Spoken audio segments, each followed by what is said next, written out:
December 9, 2022. Good morning. My name is Sherwin Añasco from BSCE2 Block 1. In this video, I will discuss to you about pre-colonial Philippines. The history of the Philippines between 900 and 1565 begins with the creation of the Laguna copper plates inscription in 900 and ends with Spanish colonizations in 1565. Now, let's move on to my primary sources.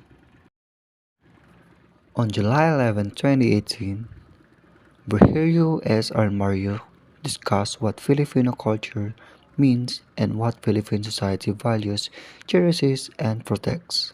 He explored the evolution of the Filipino culture and society, which are influenced and shaped by myths, legends, and folk tales, especially in pre-colonial times. Drawing on symbols and artifacts in Filipino historical and literary texts, Almario discussed the importance for the Filipinos to imagine and rediscover themselves and their heritage for strong cultural identity. He will conclude with an analysis of the future of the Filipino culture and literature with the thought-provoking questions. Are folk narratives vestiges of an irrelevant past or wisdoms for surviving the modern world? The event was sponsored with Centro Rizal, Washington, D.C., and the Embassy of the Republic of the Philippines. The relevance or significance of the Philippine history and to the Filipino nations are: it gives us insight to the basis of the literary prose displayed during the Spanish colonizations. It helps one understand the contemporary traditions and how they came to be, and it helps one estimate the effects Spanish colonialism had on the literary traditions of the country and how they shaped the development of the literary culture of the present world. Now, let's move on to the secondary sources. First, Female Roles in Pre-Colonial Southeast Asia by Anthony Red. Comprehensive summary. Relations between the sexes are one of areas in which a distinctive Southeast Asian pattern exists. Even the gradual strengthening of the influence of Islam, Christianity, Buddhism, and Confucianism in their respective sphere over the last 4 centuries has by no means eliminated this common pattern of relative high female authority and economic importance. In the 16th and 17th centuries, the region probably represents one extreme of human experience on these issues. It could not be said that women were equal to men, since there were very few areas in which they compete directly. Women had different functions from men, but these include transplanting and harvesting rice, weaving, and marketing. This reproductive rule gave them magical and ritual powers, which was difficult for men to match. The relevance to a chosen theme or topic. Because it focuses on the life of a woman, this statement provides more information about pre-colonial Philippines. Now, let's move on to the second sources. Music of Pre-Colonial and Spanish Colonial Philippines by Justin Chadwick. The comprehensive summary. With over 7,100 islands counted within its border, making it the second largest archipelago in the world, the Philippines is a diverse nation that possesses many unique cultures and costumes, along with its deep tribal origins. Filipino music and its practices are heavily influenced by Western traditions. This music has existed long before Ferdinand Magellan and his crew set foot on Philippine soil in 1521. It was not until 4 decades later, when the Spaniards conquered and colonized the islands, that change in the culture, religion, and music took place. Over 3 centuries of Spanish rule ended through the Treaty of Paris in 1898.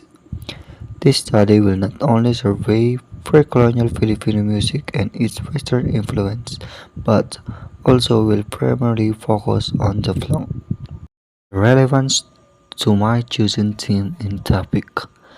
Because it focuses on Filipino music, this statement provides more information about pre-colonial Philippines. Now, let's move on to our last secondary sources. Language contact in the Philippines. The History and Ecology from a Chinese Filipino Perspective by Wilkinson Daniel Wong Gonzalez. The comprehensive summary is that this article narrates the social history of the Philippines through the lens of Sinitic minority group, the Chinese Filipinos. It provides a systematic account of the history, language policies, and educational policies in six major eras, beginning from the pre-colonial period until the Fifth Republic, 960 to present. Concurrently, it represents a direct narrative on the different linguistic varieties utilized by the ethnic minority, such as English, Hokkien, Tagalog, and Philippine hybrid talk. Following an exposition on how these varieties were introduced to the ecology is a discussion focused on contact that highlights potential theories as to how Philippine contact varieties like PHH emerged. How how this ac- how this account contributes to the overall language ecology forms the conclusion. Overall, this article delineates the socio-historical sources that historically play a significant role in the description of Philippine contract varieties. And its reads, this article goes beyond providing second-hand information and present ideas that can be crucial for understanding how Filipino contract language work. The relevance to my chosen theme or topic. Because it focuses on the Filipino language, this statement provides more information about pre-colonial Philippines. After discussing the primary and secondary sources, now let's move on to primary and secondary analysis. First questions. Based from choosing primary and secondary sources, recreate how it is to live as a person, student, in time of your chosen theme or topics. My answer is, if I were a student in that age, I'm not sure I'd make it to the class due to of the difficult roads and a continuous war. We can communicate because there is no internet. Second question. What did you learn and realize from this assignment? Elaborate your answers. My answers is, as we discover secondary sources, we consider their significance. We have considered that each secondary source can lead to new insights about the topic being researched, and as one analyzes each sources, one can see the true color of the bigger picture.